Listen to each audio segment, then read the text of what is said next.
Hello everyone, कैसे हैं आप सब। नेक्स्ट हमारा टॉपिक है एम कॉमर्स। लास्ट हमने किया था e commerce, that is electronic commerce. अब हम करेंगे एम कॉमर्स। तो m commerce basically m denote for mobile commerce.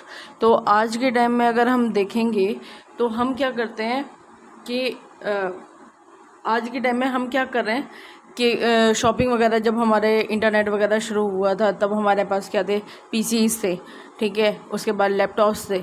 तो हमें नेट चलाना होता था। तो स्टार्टिंग में देखा होगा कि हम कैफ़े पे जाते थे, तो कैफ़े पे जाके हम नेट चला के आते थे। अब क्या है कि सबके पास मोबाइल है, मोबाइल में इंटरनेट एक्सेस है, सबके पास डाटा, वाईफाई, ये सारी चीज़ें हैं। तो हमारे पास बहुत सारी एप्लीकेशंस आ गई हैं जो कि पीसी से हमारी ऑपरेट ना होके किसी मोबाइल से ऑपरेट होती हैं, ठीक है। तो मीनिंग क्या है हमारा एम कॉमर्स का। एम कॉमर्स और मोबाइल कॉमर्स जो है basically conducting online activity like buying and selling of goods and services, doing transaction, paying several bills etcetera. तो ये हम क्या कह रहे हैं, सिर्फ हम बाइंग और सेलिंग की बात नहीं कर रहे हैं कि मैंने बोला कि ग्रॉसरी खरीद ली, मैंने अपने कपड़े खरीद दिए, शूज़ खरीद दिए, ये सारी चीज़ें। उसकी पेमेंट्स भी कहाँ से कर रही हूँ मैं, मोबाइल के थ्रू कर रही हूँ। मेरा जो बैंक है, बैंक में मैंने मान लो ट्रांजेक्शन की है, मैंने पैसे डाले, मेरे पैसे क्रेडिट हुए हैं या डेबिट हुए हैं, उसकी फ़ौरन मेरे पास क्या आ जाए, मैसेज आ जाता है कि आपके अकाउंट में इतने रुपए जो हैं वो क्रेडिट हुए हैं या डेबिट हुए हैं। तो ये क्या कर रहा है, या फिर कोई भी बैंक जो है वो क्या कर रहा है, हमारा ऑपरेट कर रहा है। मान लो बैंक ऑफ बड़ौदा की, बैंक ऑफ इंडिया की अपनी एक एप्लीकेशंस है, तो हम वहाँ पे ना जाके अकाउंट भी हम ऑनलाइन ओपन कर सकते हैं। अपनी केवाईसी करवा ली हमने, तो सारा काम हम किसके थ्रू कर रहे हैं, मोबाइल के थ्रू। हम लैपटॉप या पीसीज यूज़ नहीं कर रहे हैं, हम क्या यूज़ कर रहे हैं, मोबाइल फ़ोन्स। जो कि हम पहले इलेक्ट्रॉनिक काम करने के लिए जो मोबाइल और पीसीज यूज़ करते थे वो अब ना करके हम उसकी जगह पे मोबाइल यूज़ कर रहे हैं। तो हम कह रहे हैं कि you can do online shopping while travelling, transfer money easily with the help of mobile phones. तो एग्जैक्टली मोबाइल फ़ोन है एम कॉमर्स है क्या। Mobile commerce means doing commercial transactions like online में बैंकिंग कर रही हूँ, बिल पे कर रही हूँ, परचेजिंग कर रहे हैं हम। तो किसके हेल्प से कर रहे हैं, with the help of wireless device. और वो वायरलेस डिवाइस हमारा क्या है, मोबाइल फ़ोन्स है या फिर हमारे टैबलेट्स हैं। तो हम कह रहे हैं कि ओनली अगर ई कॉमर्स और मैं एम कॉमर्स में अगर डिफरेंस की बात करूँ, सिर्फ एक डिफरेंस है, उसमें पीसी या लैपटॉप यूज़ करते थे। मोबाइल बैंकिंग इसमें एम कॉमर्स में हम मोबाइल्स यूज़ करते हैं, जो भी हमारी साइट्स हैं उन्हें एक्सेस करने के लिए, ठीक है। तो टॉप एप्लीकेशंस कौन सी है हमारी एम कॉमर्स की। तो सबसे पहले मैंने बोला कि एम कॉमर्स और मोबाइल मार्केटिंग, जैसे कि कोई भी हमारा बैंक हुआ वो एसएमएस के थ्रू हमारे कस्टमर्स को अपना मैसेज सेंड करते हैं। या वो ऑफ़र हुआ, मान लो कि मिंत्रा पे कोई ऑफ़र चल रहा है, तो उसने क्या किया, उसने मैसेज कर दिया आपके मैसेज बॉक्स में। अब तो व्हाट्सअप पे भी आ गए हैं वो लोग, मिंत्रा हुआ, अजियो हुआ या कोई भी हुआ, कोई ऑफ़र हुआ तो वहाँ पे आपके मैसेज आ जाते हैं। मतलब पहले, सबसे पहले हमारे ईमेल्स में आते थे कि बहुत सारे, मतलब वन शूट में बहुत सारे कस्टमर्स को वो क्या करते थे, एडवर्टाइज़ करते थे। जैसे कि हमने रियल एस्टेट की तो अपने ईमेल्स में बहुत सारी मेल्स देखी हैं। उसके बाद क्या आया, हमारा मैसेजेस के थ्रू। आपने देखा होगा कोई भी प्रोजेक्ट लॉन्च हुआ है ये वो, तो आपके फ़ोन में भर भर के ये प्रोजेक्ट लॉन्च हुआ है यहाँ वो, तो मोबाइल में मैसेज होते थे। अब व्हाट्सअप आ गया है, तो अब व्हाट्सअप पे वो लोग अपनी मार्केटिंग कर रहे हैं। Next is for finance. Finance क्या है, बैंक्स जो हैं वो यूज़ कर रहे हैं मोबाइल बैंकिंग्स, ठीक है। चाहे वो एप्लीकेशंस के थ्रू हो या फिर कोई भी इंफॉर्मेशन उन्हें देनी हो एसएमएस के थ्रू, तो वो भी हमारा किस में आ गया, एम कॉमर्स के थ्रू कर रहे हैं हम। For retail and after sale service, retail Amazon, Flipkart, groceries के लिए ब्लिंकिट, दुनिया भर की ये हमारी बहुत सारी एप्लीकेशंस हैं। यहाँ पे आफ्टर सेल सर्विस वगैरह, जैसे कि आफ्टर सेल सर्विस हमने कस्टमर केयर को नंबर कॉल किया, वो हमारा रजिस्टर किया, उन्होंने मोबाइल से हमें टिकट नंबर दे दिया, उसके बाद वो हमारे उसको रिजॉल्व करते हैं जो भाई हमारा इशू होता है। नेक्स्ट इज़ होटल रिजर्वेशन, मैंने कोई एप्लीकेशन डाउनलोड की है या गूगल पे गई हूँ, या फिर आप आजकल तो देखोगे कि एक ही एप्लीकेशन होती है, उसमें बहुत सारी एप्लीकेशन होती हैं। मान लो कि फ़ोनपे पे गए आप या पेटीएम पे गए, वहाँ पे आपने टिकट्स जो हैं वो बुक कर लिए। मैंने अपना मेट्रो कार्ड है, वहाँ से अपना डाला, नंबर डाला और मैंने अपना रिचार्ज कर लिया। मैंने अपना केबल टीवी जो है हमारा, उसको मैंने रिचार्ज उसी के थ्रू कर लिया। ठीक है, फिर मैंने बोला होटल्स की बुकिंग वगैरह करनी है, उसको मैंने वहीं से कर ली है। वो ये सारी चीज़ों के लिए वो अपना डिस्काउंट अलग से प्रोवाइड करते हैं कि हमारी एप्लीकेशन से करोगे तो आप क्या है आपको इतना डिस्काउंट मिलेगा। वो क्या कर रहे हैं, डायरेक्टली वो मार्केटिंग ही कर रहे हैं, है ना। फिर उसके बाद हेल्थ केयर एंड मेडिसिन, आज के टाइम में फार्मेसी और बहुत सारी हमारी एप्लीकेशंस हैं जो कि पहले आई थी मार्केट में कि हम लोग जो हैं वो आपको डोर स्टेप पे ही मेडिसिन्स प्रोवाइड करेंगे। फिर धीरे धीरे उन्होंने बोला कि हम लोग आपके वन कॉल पे चेकअप के लिए आपको घर आ जाएंगे, आपको हॉस्पिटल जाने की ज़रूरत नहीं पड़ेगी। कुछ हमारी एप्लीकेशंस जो हैं वो प्रोवाइड कर रही हैं डॉक्टर कंसल्टेशन के, रात को 12 बजे भी अगर आपको दर्द होता है और मतलब कुछ भी प्रॉब्लम होती है, मेडिकल प्रॉब्लम होती है और आप हॉस्पिटल नहीं जा सकते, उनसे कंसल्ट कीजिए। ठीक है, तो ये क्या है, मेडिकल हेल्थ केयर और मेडिसिन वगैरह प्रोवाइड कर रही है m banking. Next is for inter office communication. मैंने एक ऑफिस से दूसरे डिपार्टमेंट में मेल भेजी है, मेरे को कम्युनिकेट करना है। ठीक है, तो ये सारा मैं मेल के थ्रू कर रही हूँ, व्हाट्सएप को मैसेज कर दिया है मैंने, कोई भी वो ट्रांसफ़र कर दी है कोई भी एप्लीकेशन वगैरह। ठीक है, तो ये क्या है, एक ऑफिस के अंदर ही इंट्रा मतलब विद इन ऑफिस में कोई भी कम्युनिकेट कर रही हूँ अपने किसी और डिपार्टमेंट में। फॉर गेमिंग, सबको पता है बहुत एडिक्टेड हो गए हैं आज के टाइम में लोग मोबाइल, ये जो गेम्स हैं। Next is for information, news हुआ, क्रिकेट हुआ, स्कोर हुआ, या फिर और भी कोई बहुत सारी, कि आपको न्यूज़पेपर पढ़ने का टाइम नहीं है, आपने बहुत सारी एप्लीकेशंस डाउनलोड कर ली है और उसके थ्रू आप क्या है न्यूज़ पढ़ सकते हैं। आपको न्यूज़पेपर ना ख़रीदने की ज़रूरत है, ना कुछ एप्लीकेशंस होती हैं उनमें वीडियो के थ्रू भी आप सुन भी सकते हो। उसके बाद मोबाइल एंटरटेनमेंट, बहुत सारी मेरी ऐप है, अमेज़ॉन प्राइम हुआ, डिज़नी हॉटस्टार, ये सारे नेटफ्लिक्स, ये क्या प्रोवाइड कर रहे हैं मेरे को, एंटरटेनमेंट प्रोवाइड कर रहे हैं, जहाँ पे कि टीवी शोज़ हैं, सीरीज़ हैं, मूवीज़ हैं।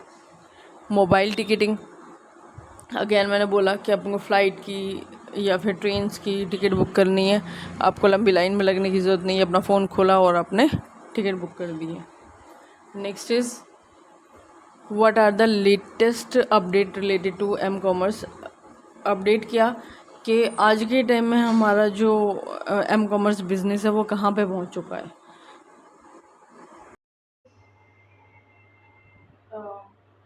जी हमने कर लिया था, what are the latest update related to m commerce.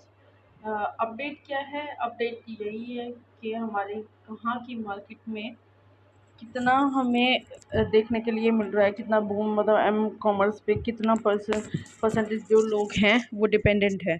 तो यूएस में हम बोलेंगे 2019 का डाटा है, 57% कस्टमर जो है वो मोबाइल रिटेल एप्लीकेशंस यूज़ करते हैं। Next is 79% mobile users with their mobile phone do an online purchase. ये सारी रिपोर्ट्स दी हुई हैं। उसके बाद आगे देखिए 2021 में बोल रहे हैं कि मोबाइल कॉमर्स सेल्स जो हैं वो 54% of the total e commerce sale, मतलब ई कॉमर्स का 54% क्या होगा, मोबाइल कॉमर्स के थ्रू होगा। फिर AR ऑगमेंटेड रियलिटी और virtual reality industry is projected to reach $35 billion by 2025.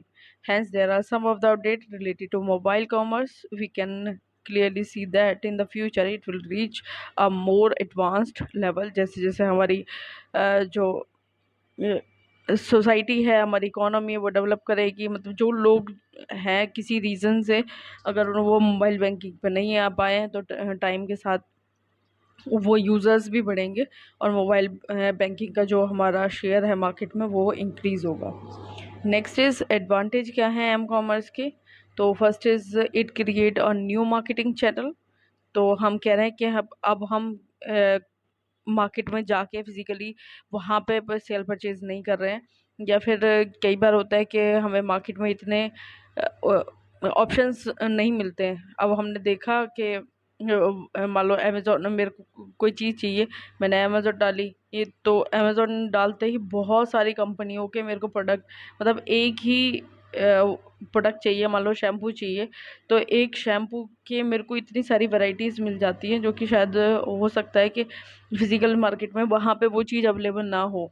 और जो अमेज़न है दैट इज़ ऑनलाइन प्लेटफॉर्म, तो ऑल ओवर इंडिया हुआ या वर्ल्ड हुआ, कहीं से भी हमें कोई चीज़ बाय कर सकती हूँ। तो ये इसने न्यू मार्केटिंग चैनल क्रिएट किया है, और हम ये बोल रहे हैं कि पहले जहाँ पे हम जो जो प्रोड्यूसर है वो अपना प्रोडक्ट को सेल आउट करने के लिए, उसकी मार्केटिंग करने के लिए वो क्या है, बैनर लगाए, टीवी में ऐड आई, रेडियो में ऐड आई, न्यूज़पेपर में, ये सारी चीज़ें हैं। पर अब क्या कर रहा है वो, मोबाइल्स के थ्रू हम क्या है, मैंने कोई इंटरेस्टेड एरिया फाइंड आउट किया है, मतलब मेरे को कोई चीज़ अच्छी लगी है, मैंने उस पर जाकर गूगल पे डाला है, ठीक है, उसके बाद मैंने वो फ़ोन क्या कर दिया, मतलब वो साइट थोड़ा बहुत देख के और बंद कर दिया। उसके बाद मैं फिर से कोई चीज़ और खोलूँगी, कोई और साइट खोलूँगी, वहाँ पे जो मैंने पहले प्रीवियसली जो साइट खोली थी उससे रिलेटेड मेरे को रिकमेंडेशन आने लगी है। मान लो मैंने मिंत्रा से शॉपिंग की है, मैंने क्या कार्ट में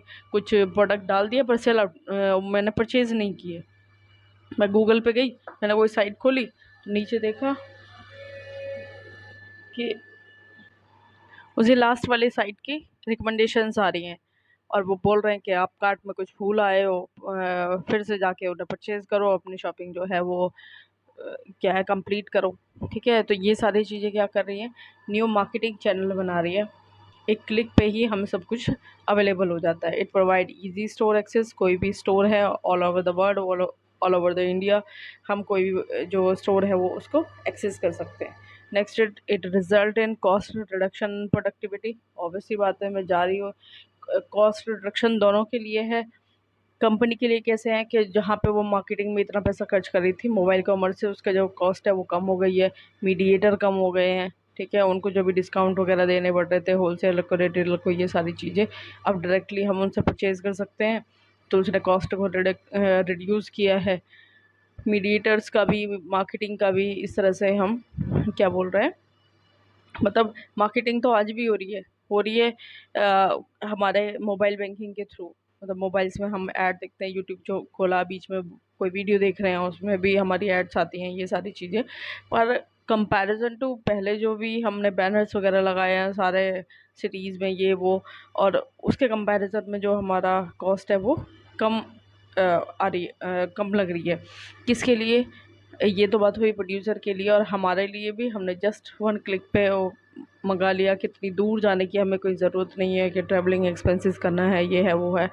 तो ये सारी चीज़ें जो हैं ये कह रहे हैं कि कॉस्ट रिडक्शन हुआ है और प्रोडक्टिविटी भी बढ़ी है। Next is it benefit from traditional retail sales, वो पुराना वाला सेल सिस्टम जो चला आ रहा था उससे हमें क्या है, मोबाइल कॉमर्स में छुटकारा मिला है, उससे बेनिफिट मिले हैं।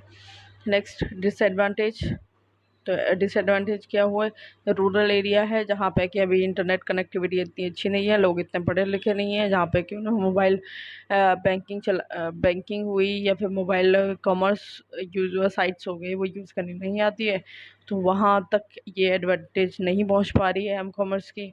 Fraud risk and security concern, हमें पता है कि कितने सारे फ्रॉड्स होते हैं, मान लो कि पता चलता है कि पेटीएम में से मेरे इतने पैसे निकल गए, उन्होंने ओटीपी मांगा, ये है वो है, मतलब, या फिर हम ये कह रहे हैं कि हमारी इस साइट से हमारा डाटा जो है वो चुरा के और क्या है दूसरे देशों को भेजा जा रहा है, क्योंकि हमने तो, मान लो मैं एडमिशन के लिए भी किसी साइट पे गई हूँ, वहाँ पे वो मेरी पूरी इन्फॉर्मेशन, मोबाइल नंबर, ये सारी चीज़ें मांगेंगे, और वो डाटा कहाँ पे पहुँच जाता है, एक सर्वर में पहुँच जाता है, उसे अगर किसी ने हैक कर लिया तो हमारी सिक्योरिटी कंसर्न हो जाता है। नेक्स्ट इज़ कनेक्टिविटी इशू, तो जब कनेक्शन जो है वो पुअर है, तो हम क्या है, कनेक्शन मीन्स इंटरनेट कनेक्टिविटी के बारे में बात की है, ठीक है, तो वो अगर अच्छे नहीं है तो भी हम मोबाइल बैंकिंग नहीं कर पा रहे हैं। द हैबिट ऑफ पीपल के you must have heard of people who don't want to come out of their comfort zone। क्योंकि हम फ़ोन लेके बैठे रहते हैं तो हमारे पेरेंट्स से बोलते हैं पता नहीं क्या देखते रहते हो आप फ़ोन में सारा टाइम, या फिर हम तो ऐसे कर लेते थे, है ना। तो वो क्या है, बाज़ार जाना ज़्यादा अच्छा होता है, थोड़ा बहुत घूम फिर आते हैं, ये है वो है। तो या लोगों के साथ रिलेशन बने रहते हैं तो वो अपने उस वाली जोन में खुश हैं। हमें लगता है कि आज फास्ट लाइफ है, और हमारे पास इतना टाइम नहीं है कि हम टाइम निकाल के और कहीं घूमने फिरने इस तरह से मतलब शॉपिंग में घंटों बर्बाद करें। तो हमने बोला कि या फिर बैंकिंग, मोबाइल बैंकिंग यूज़ करनी है, कहीं से कैश निकाला है, छुट्टे के लिए बड़ी परेशानी रहती थी। अब हमने क्या किया है, ओला से मैंने कैब की है, उसके क्या पेमेंट कर दी, और फ़ोन पे या मोबाइल पे की छुट्टे की कोई मतलब चेंज की कोई वो ही नहीं, प्रॉब्लम ही नहीं रही है। तो ये सारी चीज़ों से हमें क्या है पर मतलब बेनिफिट मिला है एम कॉमर्स के आने से। तो यही था। आपका नेक्स्ट टॉपिक है एम कॉमर्स। और एम कॉमर्स पे आपका शॉर्ट नोट भी लिखने के लिए याद आता है। शॉर्ट नोट हुआ तभी वो 8 नंबर का हुआ, आपको 3 से 4 पेज फिल करने होंगे। और अगर वो सिंपली एम कॉमर्स के बारे में पूछ लेता है तो ये बहुत सारा, मैंने इसलिए वैसे तो बुक में इतना नहीं दिया हुआ है, फिर भी मैंने और चीज़ें जो हैं वो ऐड ऑन की हैं थोड़ी बहुत, जैसे एप्लीकेशन वगैरह ये सब। क्योंकि अगर 16 मार्क्स में क्वेश्चन आ गया, अब की बार जो मैंने आप चैनल पे जाके देखोगे बीएड के पेपर डाले हुए हैं मैंने, उसमें फर्स्ट पेपर में क्वेश्चन आया कि व्हाट इज़ मतलब किसी चीज़ का उन्होंने मीनिंग पूछा हुआ था, और मीनिंग में 16 मार्क्स का क्वेश्चन दिया हुआ है। मतलब उसके जन्म से लेकर मरण तक की सारी कहानी आपको उसमें लिखनी है ना। तो इतना तो कंटेंट आपके पास होना चाहिए, और इतना आप पढ़ोगे उसमें से पेपर के टाइम में नर्वसनेस हुआ या कुछ भी हुआ 100% तो याद नहीं रहता है। तो कोई भी टॉपिक है अच्छे से प्रिपेयर करके जाओ, 16 पेजेस भरना इतना ईजी नहीं होता। ऊपर से अगर आप हर चीज़ को पॉइंट बना के अगर उसे लिखोगे, डायग्राम ये वो, तो आपका जो ये पेजेस भरने वाला सिस्टम है ये तो बहुत ईजीली हो जाता है ना। तो दैट्स ऑल फॉर टुडे। आपको कोई भी किसी भी चीज़ की हेल्प चाहिए, मतलब कोई भी टॉपिक पे वीडियो चाहते हो, तो do comment and like my channel, do subscribe my channel. Thank you.